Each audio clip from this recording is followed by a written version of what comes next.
briefly describe why mills served as an important connection between the farmers and Emergence. Yeah, mills served as a connection between the farmer and the merchant because I believe that they were a middleman. When this farmer first came, he was an early settler. He had to do everything himself. Grind his own corn, grind his own wheat. This way he could take it to somebody who would do such a thing for him.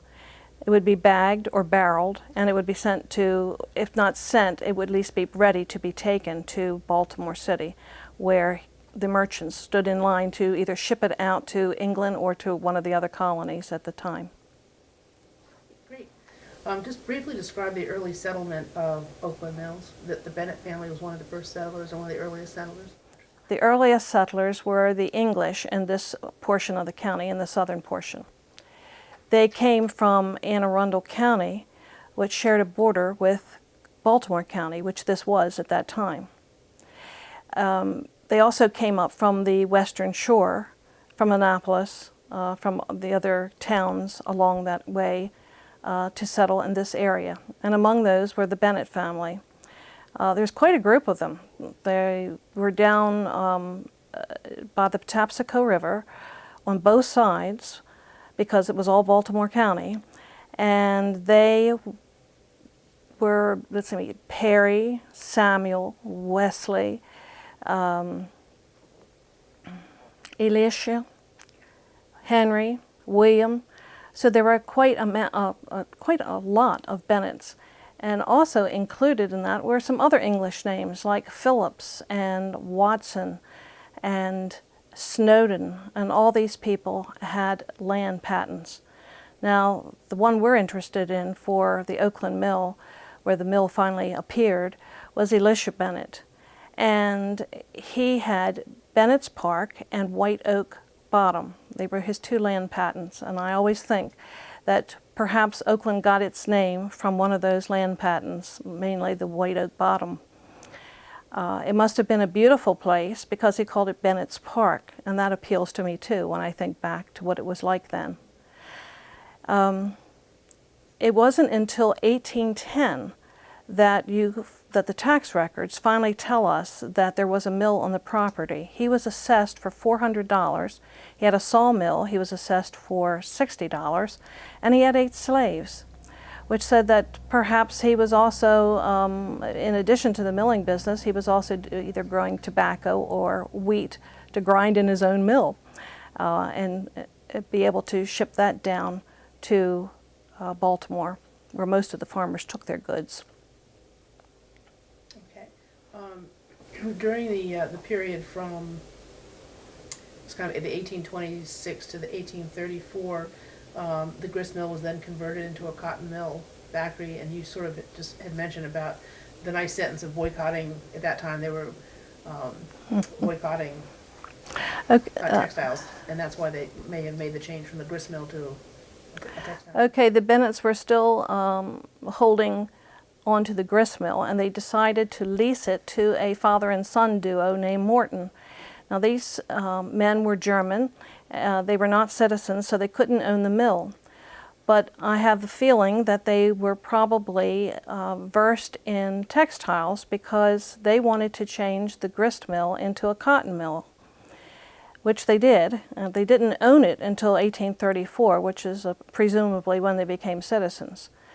The idea of changing at that time perhaps came from an English boycott that was going on in the early 1800s.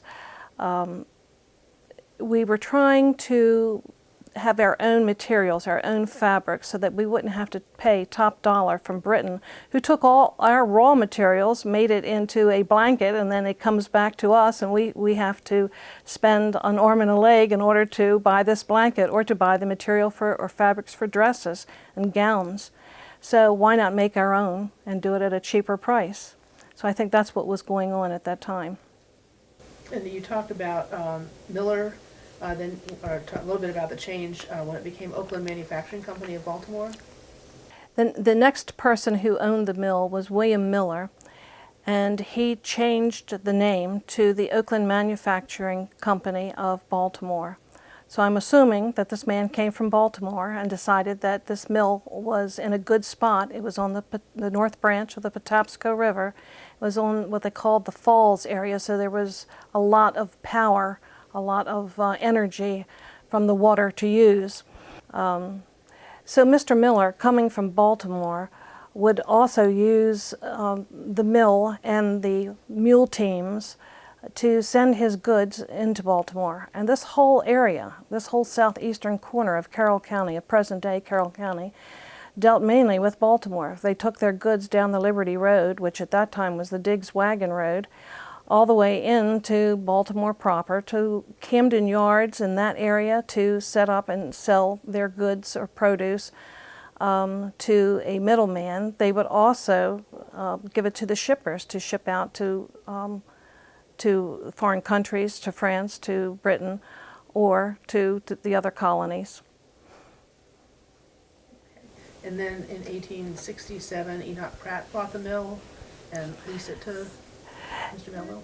Yes, I thought it was very interesting. We have Enoch Pratt of library fame coming out to Carroll County. Of course, yeah, it was Carroll County. 1837 was the date we became a county. And it was when the Mortons owned the mill is when the county changed.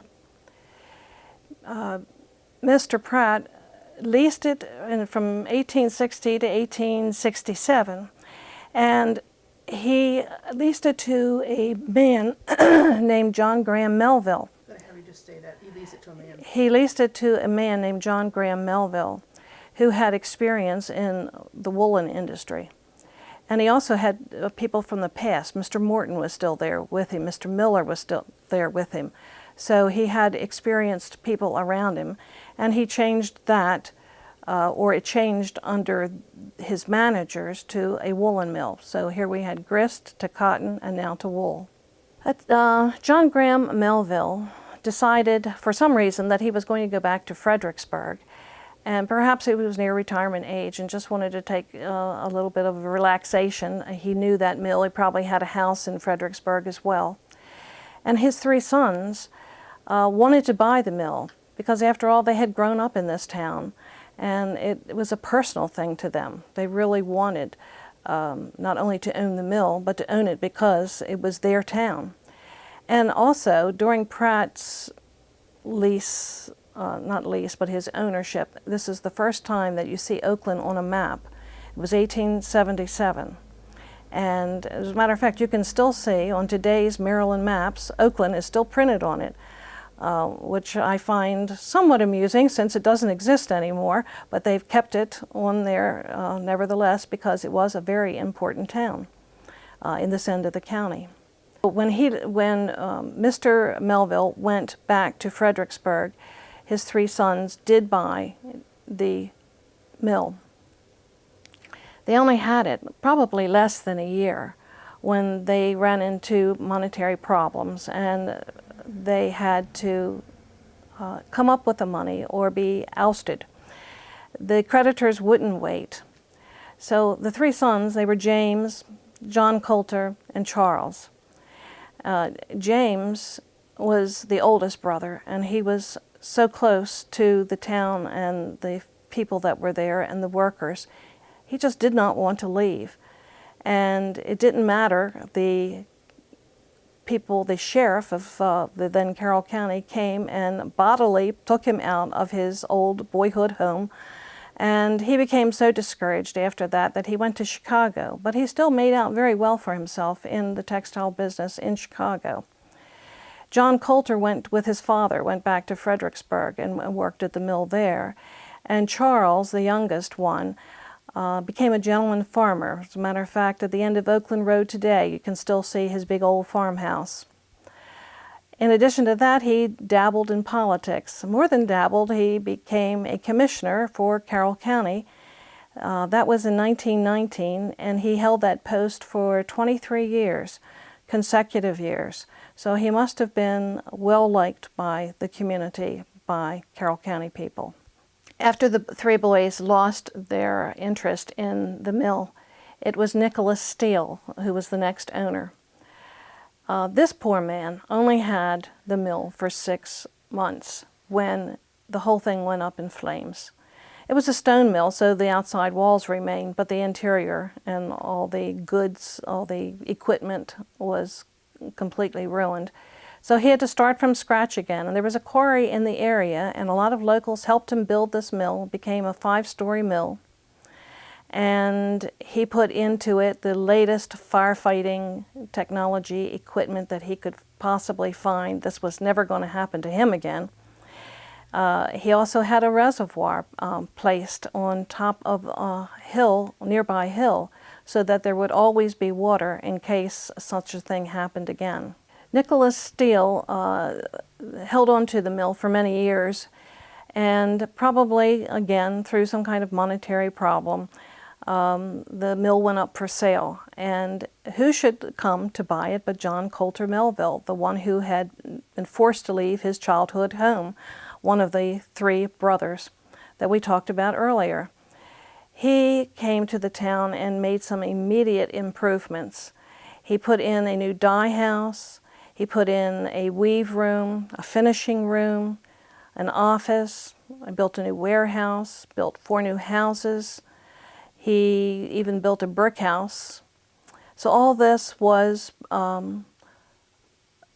part of his idea to increase the mill, make the people happy there so that they would like to work there. And it was steady employment, so people wanted to be there. And the more pleasant he could make it for them, the better employees he would have. He also hired a handyman who went through the whole town and painted all the houses.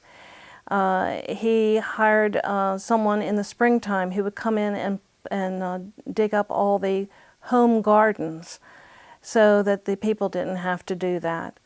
So it was a very nice relationship that he established between himself and the people who worked for him. John Colter took on as his partners his 3 sons and a daughter. The oldest son was John Graham, and he went by Graham so he wouldn't get confused with the other John. He was vice president of the company, and the stories were that he would take off his suit coat, roll up his sleeves, get on the floor, look underneath, see what was wrong with one of the looms or anything that might be broken. He was just one of the people who had a strong work ethic and wanted to be with the employees and get the best out of them. The second son, George, his job was in sales, and he would take sample booklets down to Baltimore to show what kinds of materials, textiles, the mill could produce. After a while, they found out that New York was the better place to go, and he spent the last 20 years of his life living in New York City as a salesperson for the Melville Woolen Company. The last son was Tom Melville. He had gone to college. He knew a lot about textiles. He apparently drew a lot of respect from the employees. When he came in, people stubbed out their cigarettes, they sat up straight, or else they did they continued to work on their project but looked extra busy doing it. They wanted to make a good impression on him. And he was a person who played the concert piano. He was a concert pianist. He had a house on the hill that overlooked the mill. He could look down upon all the houses and the mill itself. So he really did put himself in a kind of a lordly position, I would say. Under the Melvilles, the mill became an economic mainstay to the community. I would say that within a 10-mile radius, people were affected by this mill. There are stories about men walking from Gamber or walking from Deer Park Road to come to work at this mill. In addition to the houses, though, they also had boarding houses, and it's my guess that they worked 6 days a week, and Sunday was their day off. that Monday they came to work, they stayed the week at the boarding house, and then they left Saturday night and went home again with their families for that last day. They worked 10-hour days, and they got something like $6 to $12 a week for the work that they did. The town itself had duplex homes. There were 2 rooms down, 2 rooms up, and there was some of the houses had porches. The Melvilles charged their employees $1 per room and 50 cents for the porch. So it cost $4.50 a month to live in one of the Melville homes. So you can see that they were really making it a great opportunity money-wise for their employees. The Melvilles also had a company store, and in the store, besides like our convenience store, they sold things like kerosene, candy, ice cream, more of their fabrics that they produced at the mill. They had ice that they had collected during the winter months by cracking the ice on Liberty, by cracking the ice on the Patapsco River and bringing that back and putting it under straw and deep in the earth so that they would continue to have the ice to serve their people throughout the summer. They had soft drinks, some canned goods, but mostly their people put up their fresh, the women in the community put up their own canned goods. They also had a type of medical insurance. They would take a certain amount of money out of the employees' paychecks, and if you were sick, there was a blackboard in that store. You went to the blackboard, you put your name up on it, and you said that you were sick with what you thought might be a bad cold or a sore throat or whatever it might be. And would the doctor please come to visit you at house number 4 or whatever the address might be. The doctors would come through in their horse and buggies. They would stop at the store, they would look at the blackboard, and then they would go to your house and take care of you. The doctors spent the same amount of time with the farmers too. When they came out for the mill employees, the farmers also would put up on the blackboard if anybody was sick in their households. And so then the doctors would continue on to the farmhouses and treat those people too. Except when he went to the farmhouses, it was a little bit more money. You know, he charged between $2 and $5 a visit, depending upon what he had to do. Then the store had the only telephone in town. So this was nice if you had an emergency and you needed to call somebody, but on the other hand, if you wanted it to be a private call, it was probably not. I would say by that evening, if you called in the morning, by the evening, the whole town knew what it was that you had called your neighbor about, or you had called your family member about. The Melvilles had a school and a church there. It was a public school. Downstairs, the downstairs of the church was a raised brick portion, and that's where the kids went to school. Upstairs was the Union Church, where all denominations could meet. Well, in 1925, that building burned to the ground, and the people had to find a new place to go to church. And about a mile and a half out of town, there was the Oakland Methodist Church, and so a lot of people went there, and some went to St. Joseph's Catholic Church in Sykesville, and other churches around the community, but they were the two that were mentioned to me as where most people went. So the Melvilles had to come up with an idea of what they could do about the school, so they offered a warehouse. And the first 3 grades were held in the downstairs portion of the warehouse, and the next 4 grades were held upstairs. And they had they would complete 7th grade, and then they would go to Sykesville to complete the 8th, 9th, 10th, and 11th. And the Carroll County school system didn't have a 12th grade until 1950. So they only went to the 11th grade at that time. They had a bus that was able to take these graduates of the 7th grade to Sykesville. So that was nice for them. They didn't have to walk to school like they had to walk when they were in elementary school. How about social activities? Just briefly. It was the same year that the school and the church burned down that Mr. Melville decided that there should be a community hall. Now, whether it was in consequence of or just happened to be in that year, I don't really know. But it was quite an edifice. It was architecturally grand for a mill town. The downstairs, though, had 6 to 8 bowling lanes, so they could go bowling. It had a snack bar. Upstairs was a huge auditorium, a room where they could have dances, where they could watch silent movies, and these movies were accompanied by Thelma Shipley on the piano. I still remember that name.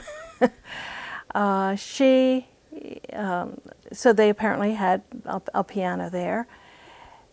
When an auction happened at the demise of the mill, there were 500 chairs that they mentioned. And so that told me that the hall was very large to hold 500 individuals. And in addition to the movies, they also were able to watch plays, and all the various churches around, the children would come there to perform a Christmas play, for instance. They also had parades. They entered a float in the Centennial parade that they had. They also had picnics. There was one picnic in particular that I remember. It was in 1922, and they said 15 to 2,000 people came to this picnic. And the reason, I think, was there was a fire engine that was going to be on display from Reisterstown. There was going to be a radio demonstration. When all this was new in 1922.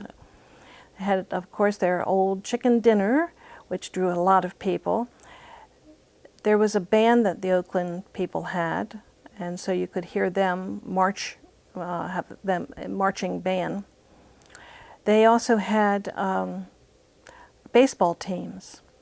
All the towns, the small towns around, had their marching band. They also had their baseball team, which they'd all compete against one another. And so that was nice social activity as well. They also had fireworks for their picnic. So this was just a grand thing. Fire engines and fireworks and radios and chicken dinners and baseball games and music. So no wonder they had so many people come.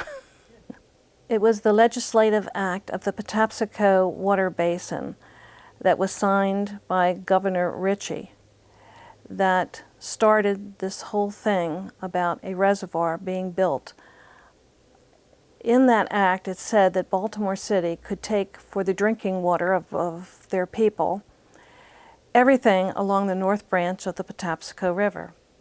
They could take churches, they could take graves, they could take businesses, stores, which of course was a business, but the mill. There was a Bollinger Mill up the river a little bit farther that was taken. There were a lot of little hamlets with, say, 3 or 4 houses grouped around. There were everything that you could possibly think of, barns, outbuildings, all this was taken. Okay, this happened in 1931. By 1933, the people in the community were starting to get rumors. Did you hear that our land is going to be taken away from us and going to be used for a reservoir? And the other person would say, well, yeah, I heard it from so-and-so, but I don't think it's going to happen here, do you? No, couldn't. They wouldn't do such a thing. I mean, it's too many people involved, too many things are involved. And so this went on, the rumors, for quite a while. It took all the way until 1942, 31 to 42, 11 years, for an official announcement to be made that this was going to happen. And personally, I think that was much too long. People should have been able to start preparing way before 1942.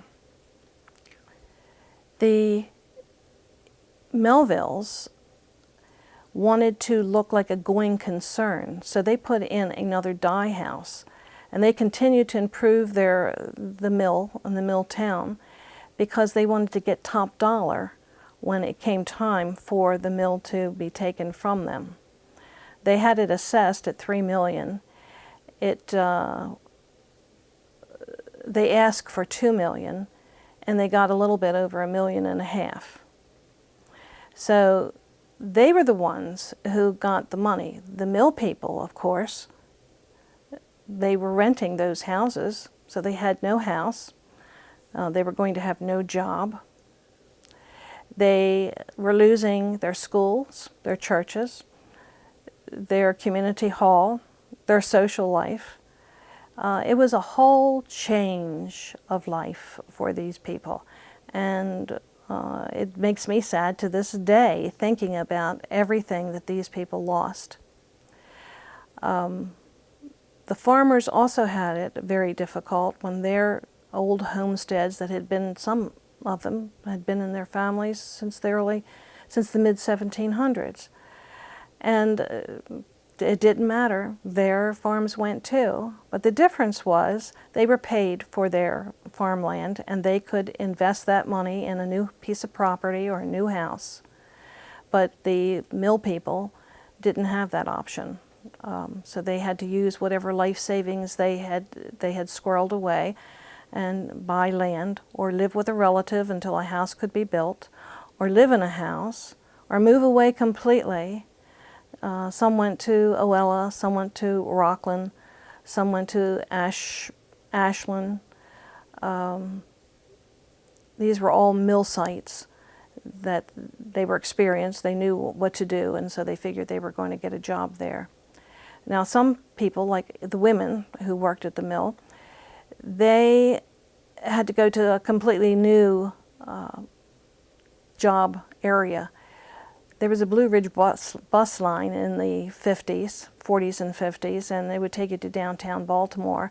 And I know of one case where two women got a job at the Hutzler Tea Room downtown. Some of the people were very depressed when this happened, and at least one of them is reported to have committed suicide.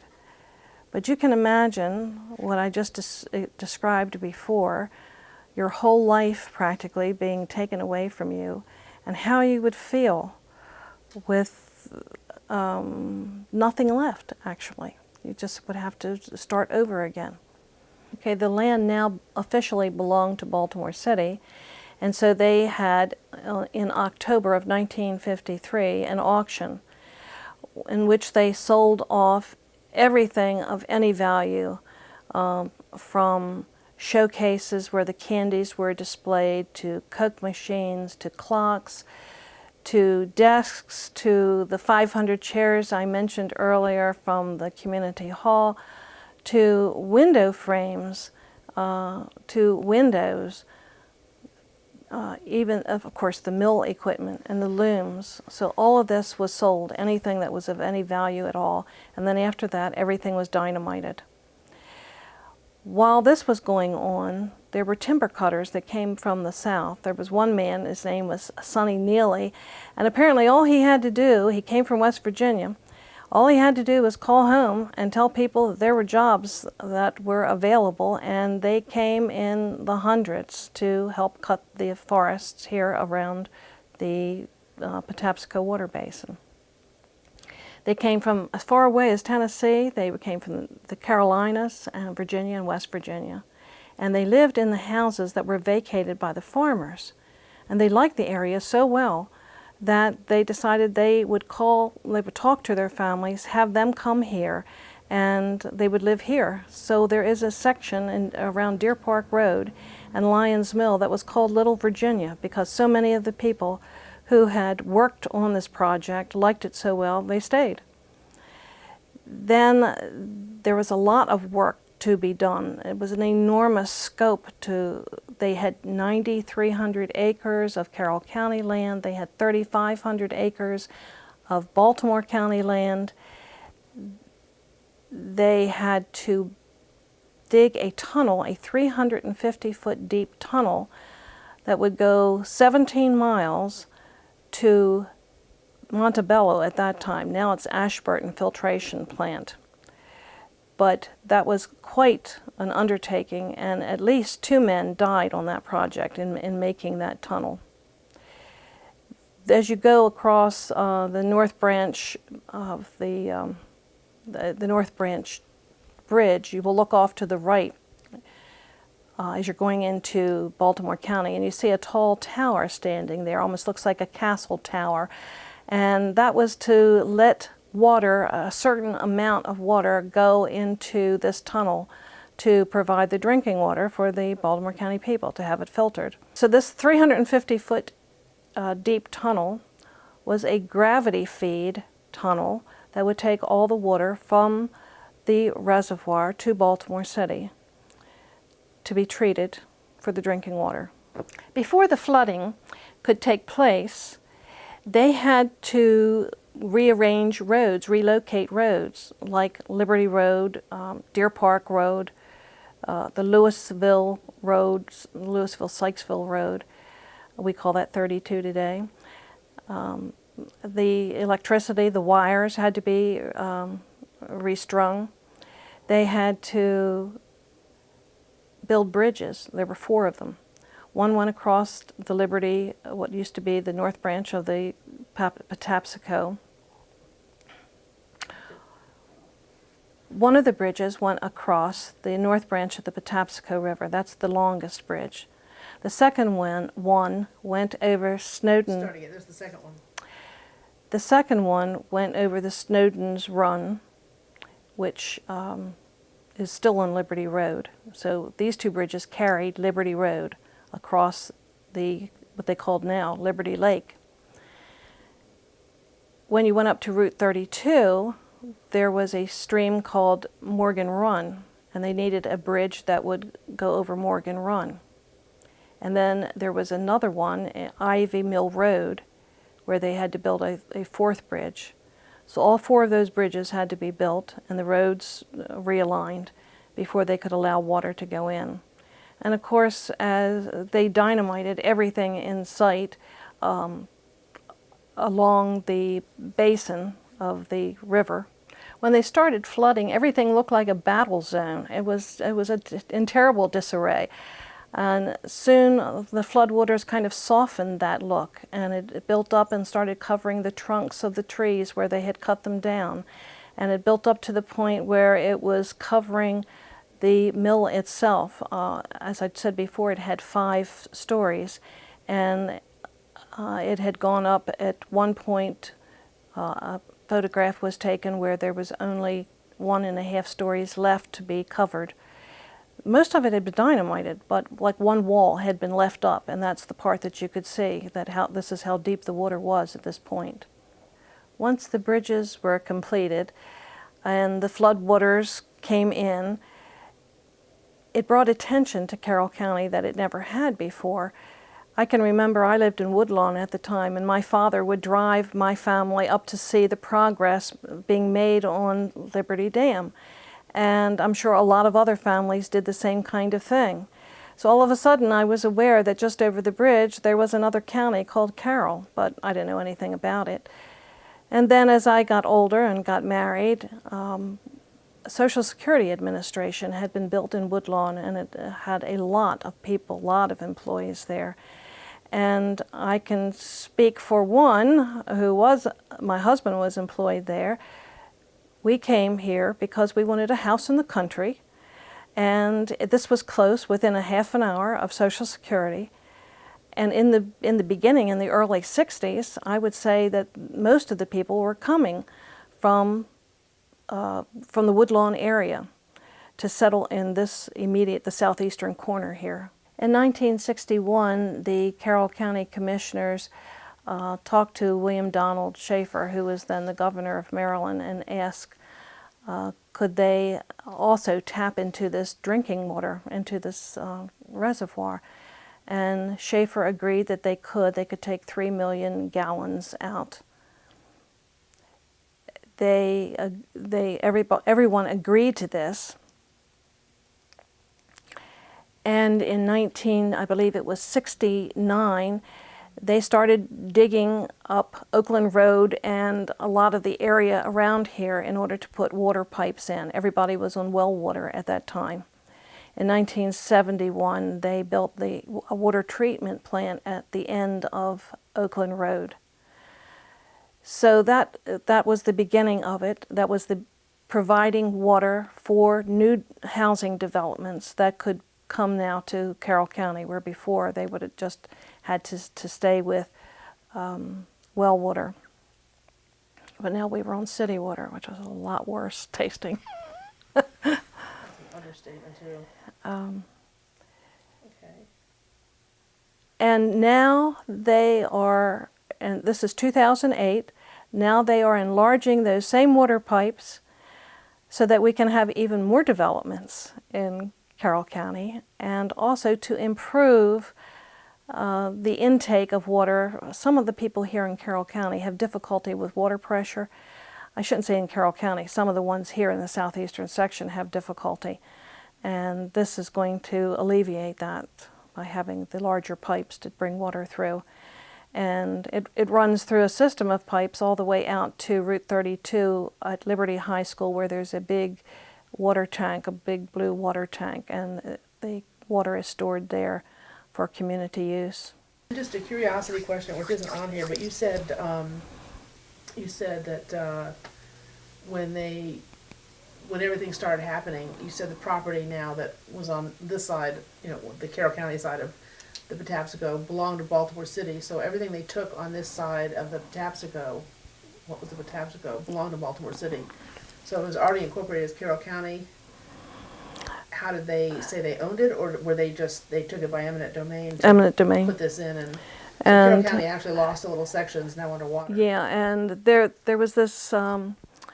People thought we had lost the water rights, that the commissioners had given $50,000 or had been given $50,000 for the water rights, and that was not true.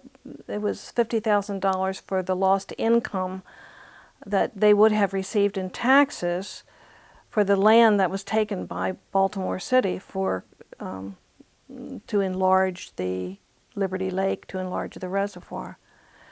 So the water rights had been taken back in 1931 when the first law went into action.